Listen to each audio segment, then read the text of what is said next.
Time frame को GMT+5 के ऊपर लेके जाएंगे तो वहां पर आपको डिफरेंट न्यूज़ मिलेंगी, यूरो की, यूएस की, लंदन सेशन की, उसके बाद ऑस्ट्रेलियन सेशन, जापानीज सेशन। ये सर ये सेशन के बारे में आपने नहीं बताया हमें। ब्रदर बता रहा हूं ना अभी। तो टाइमिंग भी बता दे सर इनकी, हमें अभी नहीं ना पता, हमें फिर कंफ्यूजन होती है। इनकी टाइमिंग का एक सिंपल सा चार्ट है, वो चार्ट मैं आपको सेंड कर देता हूं। इतनी रिसर्च तो चलो आप ठीक है। लोग खुद भी किया करें ना यार, एटलीस्ट इतनी रिसर्च तो किया करें। देखें अभी आपको ये पता है कि मैं अब आपको सिंपल बताता हूँ, ये देखो, ये देखो, अभी आपको ये पता है कि सेशंस होते हैं, मगर आप सेशंस को सर्च नहीं कर रहे। बिलफर्ज मैं यहाँ पे लिखता हूँ सेशंस ऑफ ट्रेडिंग, सिंपल मैंने लाइन एक लिखी। रिसर्च कैसे करनी है चीजों के बारे में, ये भी इंपॉर्टेंट होता है। ये जो बंदा करेगा वही ट्रेडर बनेगा। आप बिलफर्ज ये इमेजेस में जाएं, आप बिलफर्ज इमेजेस में जाके, और ये यहां पे आप इसको ओपन कर लें। जहां आप इसको बिलफर्ज फॉर एग्जांपल मैं आपको दिखाता हूं, जैसे ये तस्वीर लोड हो जाए फिर मैं बताता हूं आपको। अब बिलफर्ज आपने डाटा कोई एनालाइज करना है, उस डाटा को कैसे एनालाइज करेंगे, ये मैं डाटा आपको अभी एनालाइज करके कल का डाटा बताऊंगा। ठीक है, अभी देखो इनिशियल जॉबलेस क्लेम्स के ऊपर आप क्लिक सर करोगे तो इससे रेलिवेंट जो डाटा है investing.com के ऊपर वो ओपन हो जाएगा। मुझे अब इसने ये बताया कि यूएस के अंदर जो जॉबलेस क्लेम्स हैं, मतलब आप मुझे खुद बताएं, अभी इस चीज को सोचें, अगर आपके ख्याल से यूएस के अंदर, यूनाइटेड स्टेट्स के अंदर जॉब्स जो हैं वो कम हो और जी जी। जॉब को अक्वायर करने वाले बंदे ज्यादा हों, मतलब जॉबलेस सिचुएशन आ जाए मार्केट के अंदर, तो आपके ख्याल से उसका इंपैक्ट मार्केट के ऊपर, इकोनॉमी के ऊपर कैसा होगा, बताएं। डाउन की तरफ होगा। डाउन की तरफ नहीं होगा ब्रदर, नहीं नेगेटिव सर, बाई होगा। की तरफ जाएगा। No, bye bye. एक मुल्क है, उसके अंदर लोगों को जॉब्स नहीं मिल रही, तो इसका क्या मतलब होगा।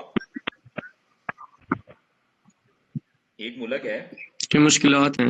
एग्जैक्टली एक मुल्क है ना, वहां पे जॉब्स नहीं है लोगों के पास। डाटा मुझे बता रहा है ना, डाटा मुझे ये बता रहा है कि लोगों के पास जॉब्स नहीं है, जॉब की सिचुएशन बहुत डिफिकल्ट है। तो वो डाटा मुझे क्या बता रहा है, और उसको एनालाइज करना पड़ेगा मुझे। अब बिलफर्ज अब ये डाटा मुझे क्या बता रहा है कि भाई लास्ट 6 फरवरी 2025 को पहले ये डाटा दिया गया। उस डाटा के मुताबिक पूरी यूनाइटेड स्टेट्स के अंदर जो जॉबलेस बंदे थे, जो जॉबलेस क्लेम्स किए जा रहे थे, वो 2,08,000 बंदे थे।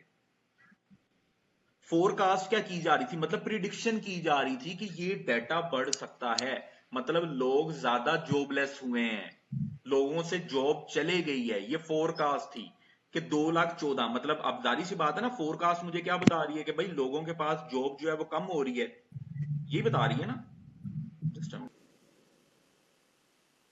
अच्छा, तो अब मैं आप लोगों को क्या कह रहा था बेसिकली कि किस तरीके से हम मार्केट के अंदर, ये मैं investing.com पे गया। investing.com पे जाके मैंने क्या करना है भाई, सबसे पहले मैंने जाना है इकोनॉमिक कैलेंडर के ऊपर। ये इकोनॉमिक कैलेंडर है, 13 फरवरी 2025 है आज।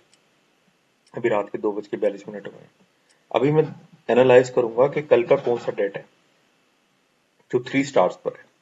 तो मैंने ये देखा कि जो जीबीपी है, great Britain pound, Pakistani time, यहाँ से अपने टाइम सेलेक्ट करना +5 कराची, ग्रेट ब्रिटेन पाउंड 12 बजे पाकिस्तानी टाइम न्यूज है, इसको एनालाइज कर सकते हैं। मैं आपको कहता हूँ कि यार हम एनालाइज करते हैं, कल इनिशियल जॉबलेस क्लेम्स का डाटा आएगा और यूएसडी 18:30 पाकिस्तानी टाइम 6:30 बजे के मुताबिक।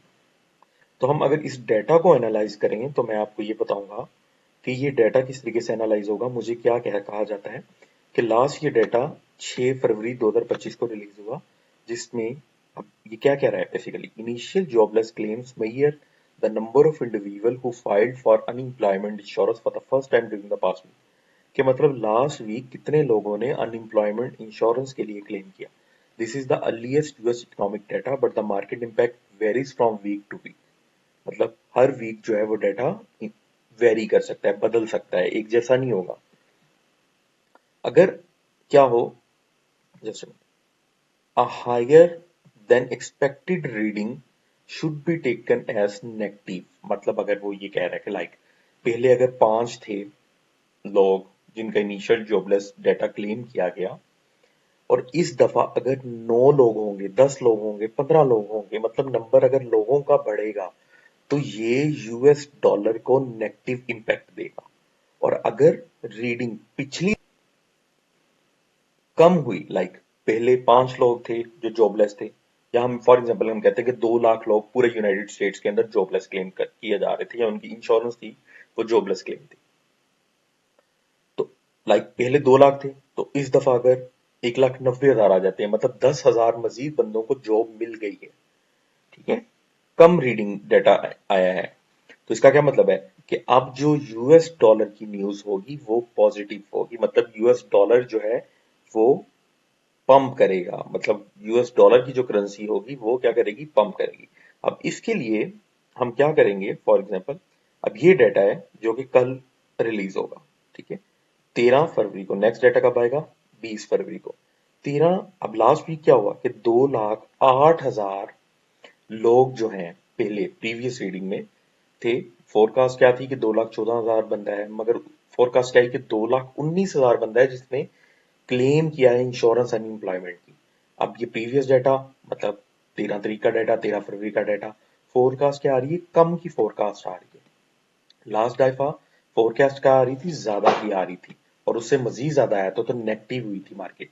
मगर इस दफा प्रीवियस से कम आ रही है, तो जब प्रीवियस से कम आ रही तो बहुत ज्यादा चांसेस हैं कि मार्केट में यूएस डॉलर पंप करेगा। मतलब कल शाम को 6:30 बजे जो यूएस डॉलर की न्यूज आएगी वो क्या करेगी, पंप करेगी। तो फिर मैंने आप लोग को इसी डेटा के बारे में आज बताया था, कल बताया था इस वीडियो के अंदर कि यूएसडी जेपीवाई आज 13 फरवरी 2025 को 6:30 बजे की कैंडल पंप करेगी। ये अपसाइड मूव देगा। क्यों? देखिए इसके पीछे ना बहुत सारे पैरामीटर्स हैं। डोनाल्ड ट्रंप आया कंट्री के अंदर, जो यूनाइटेड स्टेट्स है, न्यू पॉलिसीज आ रही हैं, न्यू पॉलिसीज की डेवलपमेंट हो रही है। ऑब्वियसली जो जॉबलेस क्लेम था, जो इंश्योरेंस का डाटा बना हुआ था अनएम्प्लॉयमेंट का, वो रिड्यूस होगा ऑब्वियसली, क्योंकि जब भी कोई न्यू गवर्नमेंट आती है, ऑब्वियसली मुझे पिछले दिनों के भी अगर आप 1 मंथ का जो है ना वो चार्ट निकालें तो आपको जो डॉलर है ना वो स्टेबल होता नजर आ रहा है। अब इसमें क्या है कि ये कैंडल बनने के बाद, बनने से पहले पहले नीचे गई है, लिक्विडेट किया है, बहुत सारे ऑर्डर्स को लिक्विडेट किया है। अब ये जो लिक्विडेशन है ना, ये फॉरेक्स के अंदर मिलती है, बाइनरी के अंदर हमें सिर्फ डायरेक्शन मिलती है अप या डाउन, दैट्स इट, वो हमारे एंट्री पॉइंट्स होती है। मगर फॉरेक्स के अंदर ये बहुत बड़ा स्टॉप लॉस भी है। अब जो छोटा बैठा हुआ है रिटेलर, अब ये देखें ना, ये तकरीबन को 10 से 20 पिप्स है। मगर कैंडल क्या बनी है, कैंडल मेरे पास स्क्रीन बनी है, और मैंने इसी की आप लोगों को प्रेडिक्शन दी थी investing.com के ऊपर जाके, इकोनॉमिक कैलेंडर के ऊपर। कल मैंने आप लोगों को बोला था कि आज जो 13 फरवरी का डेटा बनेगा, शाम को 6:30 बजे जो न्यूज थी, इनिशियल जॉबलेस क्लेम्स की जो न्यूज थी, वो हमारे पास यहाँ कम आई होगी लाजमन। इसको मैं यस्टरडे में चेक करता हूँ, तो आपको यहाँ पे 3 स्टार की न्यूज मिलती है जनाब। यहाँ पर ये देखिए, इनिशियल जॉबलेस क्लेम, भाई पीछे क्या था, 2,20,000 बंदा अनएम्प्लॉय था। फोरकास्ट क्या थी, 2,17,000, मगर रिड्यूस हुआ 4,000। इंश्योरेंस अनएम्प्लॉयमेंट क्लेम्स जो हैं वो रिड्यूस हुए हैं। जब ये रिड्यूस होंगे तो ऑब्वियसली किसी मुल्क के अंदर अगर एम्प्लॉयमेंट बढ़ेगी, रोजगारी बढ़ेगी, जॉब्स की पोजीशन ज्यादा आएंगी, तो उसकी करेंसी स्टेबलाइज होगी। ये चीज मैंने आपको कल बताई थी। ठीक है, कि पूरी सेक्टर के अंदर मतलब आपने सिर्फ डाटा पढ़ना है, आपको डाटा पढ़ना आना चाहिए। ठीक है, अब बहुत सारे लोग हैं उनको डाटा पढ़ना नहीं आता, मगर क्या कहते हैं, सर वो न्यूज के ऊपर ट्रेड कैसे करनी है वो जरा बता दें, न्यूज के ऊपर ट्रेड कैसे। भाई न्यूज तो डेली बेसिस के ऊपर आती है, आप 1-2 दफा पूछ लेंगे, 3 दफा पूछ लेंगे, 4 दफा पूछ लेंगे, भाई अब 100 दफा तो आपको कोई न्यूज नहीं बताएगा। तो आपके अंदर खुद एबिलिटी होनी चाहिए न्यूज को पढ़ने के लिए, और वो मैंने आप लोग को पूरी बताई है कि भाई न्यूज को आपने, न्यूज के डाटा का आप देखें, जीबीपी का सारा डाटा जो मैं कल बता रहा था सारी चीजों के अंदर, जीबीपी का डाटा बिल्कुल सेम आया।